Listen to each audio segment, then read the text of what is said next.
quoi pouvons-nous nous raccrocher lorsque plus rien ne semble tenir autour de nous? Davantage même, qu'est-ce qui tient encore lorsque plus rien ne tient? Telle est en effet la question qui m'habite ces dernières semaines. Après les émeutes qui ont ravagé certaines de nos banlieues, de nos quartiers, encore entendu ce matin, un gamin de 15 ans qui empoignarde un autre à mort pour un regard de travers. Plus loin, cette guerre en Ukraine qui n'en finit pas et qui nous renvoie aux heures les plus noires de notre histoire. Sans parler des drames au Moyen-Orient ou en Afrique devant lesquels nous sommes devenus presque indifférents. Et ne parlons pas des Ouïghours, par exemple, qu'on déporte en masse. Et partout, les dictatures que l'on pensait appartenir à un passé révolu fleurissent pourtant en plantes vénéneuses, se nourrissant des peurs et des humiliations. Et puis, il y a toutes ces blessures intimes, toutes ces déchirures secrètes, toutes ces violences intérieures qui nous brisent en silence. Tellement que parfois, avouons-le, nous nous demandons comment vivre encore au milieu de ce chaos. Oui, comment vivre lorsque plus rien ne semble tenir bon, ni même d'ailleurs nos familles, ni même nos églises. Alors pour tenter de répondre à cette question, comment tenir lorsque plus rien ne tient, décalons-nous un peu. Nous sommes en 539 avant Jésus-Christ, il y a donc 2500 ans. Le peuple est en exil à Babylone depuis près de 50 années déjà, soit 2 générations. Il y a de quoi désespérer, pour eux aussi, avouons-le. En effet, c'est la captivité, davantage même, plus de temples, plus de rois, les prêtres ne servent plus à rien. Le monde a basculé. Une voix pourtant s'élève contre toute logique. Une voix, celle d'Ésaïe, qui appelle à espérer contre toute espérance. Un libérateur va venir, dit-il. Mais attention, ça ne sera pas un héros du peuple juif, non. Un libérateur, peut-être grâce au peuple et sa piété, pas davantage. Un libérateur, grâce au peuple et sa justice, que nenni. Le libérateur sera un païen, un autre envahisseur, un certain Cyrus. Mais ce Cyrus a pour principe de libérer tous les captifs des régions qu'il conquiert et de s'en faire des partisans, en leur accordant la possibilité de pratiquer leur culte et de retourner dans leur pays d'origine. Fine tactique politique. Et effectivement, ça va se passer ainsi. Le peuple rentrera d'exil et rebâtira son temple. Tout va bien. Mais non, parce que celui-ci sera à nouveau détruit, 500 ans plus tard. Alors, tout ça pour ça, me direz-vous? À quoi ça sert, finalement? En fait, que dit vraiment Ésaïe? S'il annonce bien Cyrus comme libérateur du peuple, il n'en fait pas le socle sur lequel le peuple va s'appuyer. Pas du tout. Pas plus qu'il ne fait du temple le socle, dont nous savons d'ailleurs qu'il ne restera du temple au final que quelques pierres, le fameux Kotel, le mur occidental, appelé aussi improprement mur des lamentations. Alors revenons au texte que dit Ésaïe.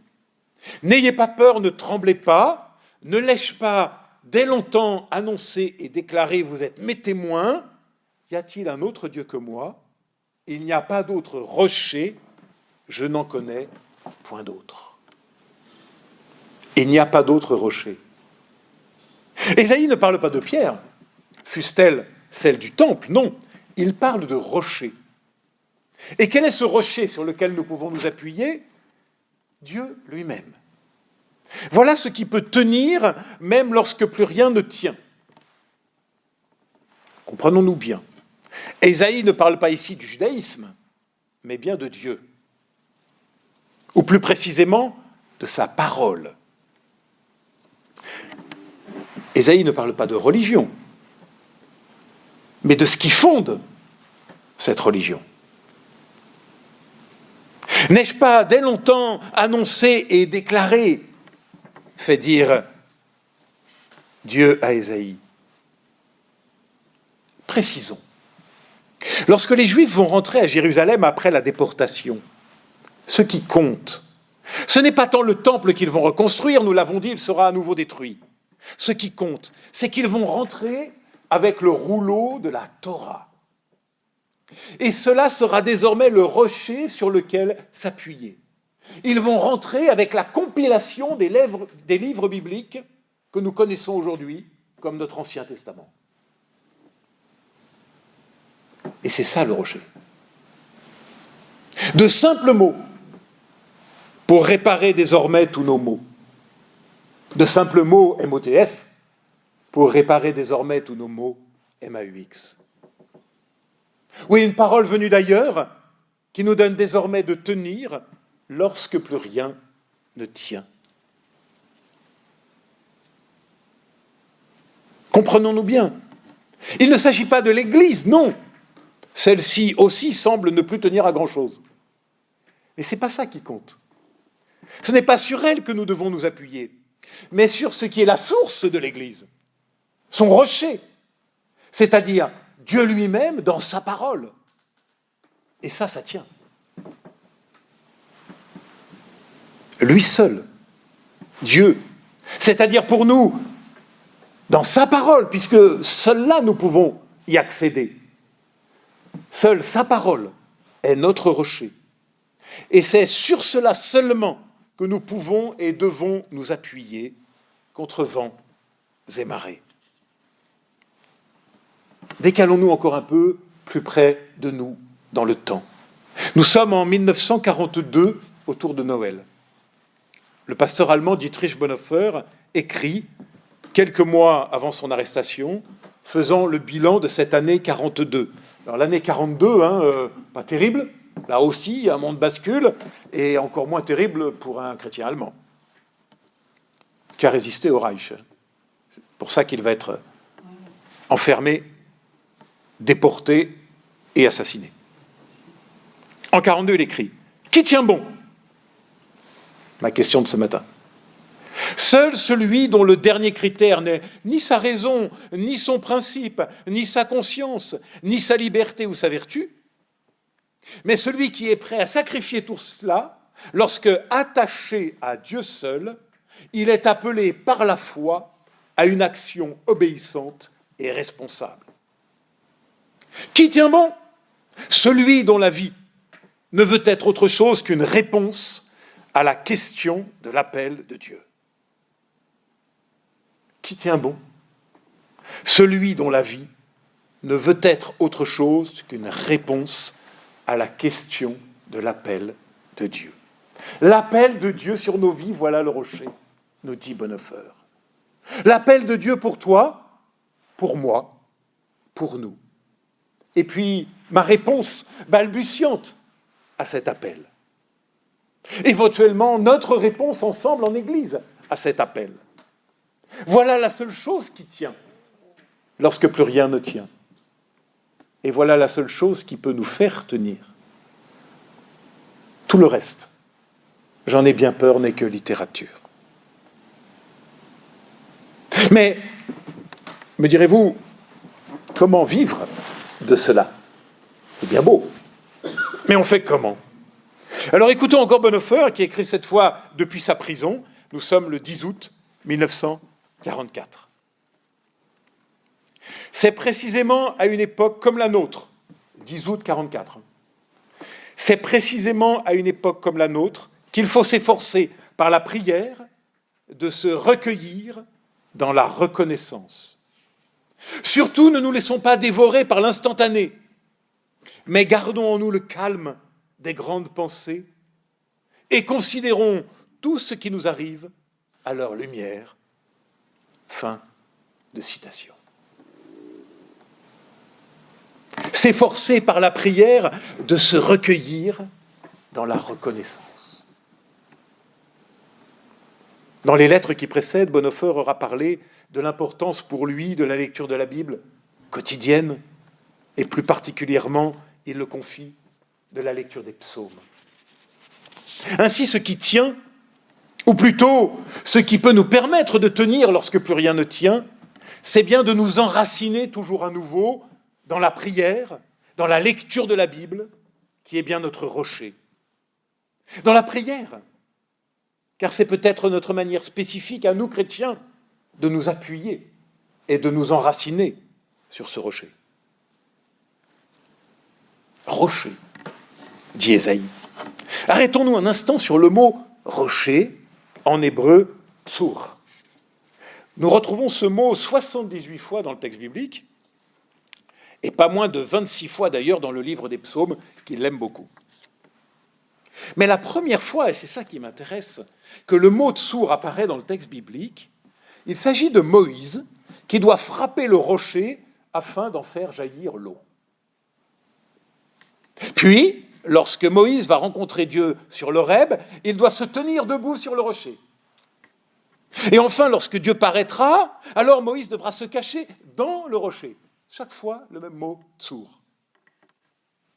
Alors j'aime beaucoup cette idée que le rocher est tout à la fois ce qui va me désaltérer, et par la chaleur qu'il fait, on en a bien besoin, ce sur quoi je peux me tenir debout,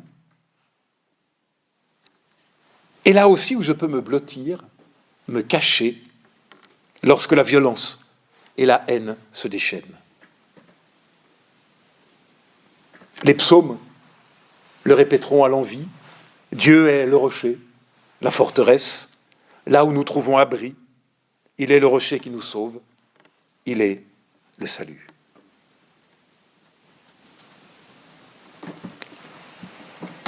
Après Ésaïe, après Bonhoeffer, un petit saut encore, nous sommes en 1995. Un catholique cette fois, le père Maurice Belay, qui écrit, toujours rebondissant sur ma question, qu'est-ce qui tient quand plus rien ne semble tenir, dit-il. S'anticipe alors quelque chose comme une assurance en ce lieu même, quelque chose comme, même si l'ordre du monde est ébranlé, vient à nous la puissance qui nous habite et qui, par-delà toute défaillance, recrée la vie possible. Ainsi, ce qui reste, c'est ce qui vient. C'est nous, entre nous, par cette part de nous qui n'est pas d'avance engloutie par la ténèbre. Et cette part est présente de nous à nous, quand nous sommes les uns aux autres, cette toute primitive joie et assurance qui nous délivre d'être seuls dans la nuit. Fin de citation.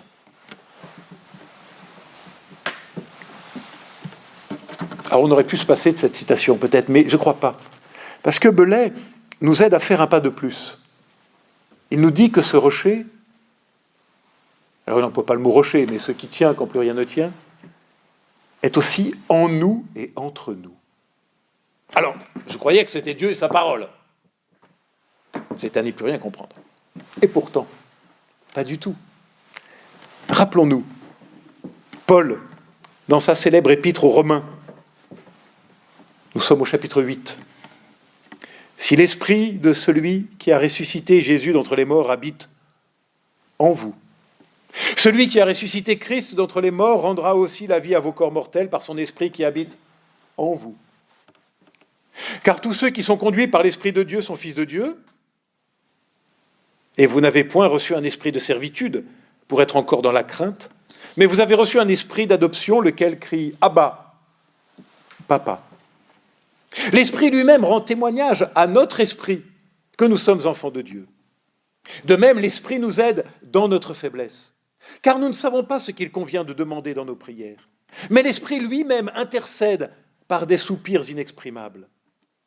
Et celui qui sonde les cœurs connaît la pensée de l'Esprit, parce que c'est, selon Dieu, qu'il intercède en notre faveur. Ainsi, le rocher, Dieu et sa parole, sont aussi à découvrir en nous et entre nous, dans cet esprit qui nous habite et qui nous fait enfants de Dieu. Et je crois que nous comprenons alors mieux encore ce que Bonhoeffer voulait dire lorsqu'il écrivait « C'est précisément à une époque comme la nôtre qu'il faut s'efforcer par la prière de se recueillir dans la reconnaissance. » C'est-à-dire prendre conscience de la présence de ce rocher en nous et de découvrir émerveillé et de pouvoir alors s'écrier, malgré la captivité pour lui et la ténèbre qui s'approche, qu'il y a une autre lumière, que rien n'a puissance de détruire. Parce qu'en Christ, écrit-il encore, Dieu dit oui et amen à tout cela. Ce oui et cet amen sont le fondement solide sur lequel nous tenons, dit Bonhoeffer. Ce oui et cet amen que Dieu dit en Christ sont le fondement solide sur lequel nous tenons. Oui et amen que Dieu dit non pas à la ténèbre ni à la violence bien sûr, mais oui et amen à l'humain, jusque dans nos faiblesses et nos fragilités, par-delà la ténèbre et la violence. Parce que la ténèbre n'a jamais eu et n'aura jamais le dernier mot.